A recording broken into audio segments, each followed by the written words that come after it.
Scan now. Meet Sovi, your new AI study buddy. Calculating the average value of a function on an interval is super quick if you follow these 3 simple steps to get the correct answer today.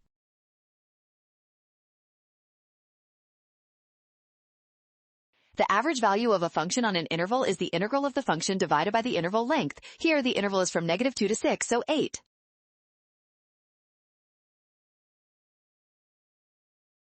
Now calculate the signed area. Sum the areas of the triangles and trapezoids. Regions above the axis are positive, while regions below the axis are negative. Summing these gives the integral.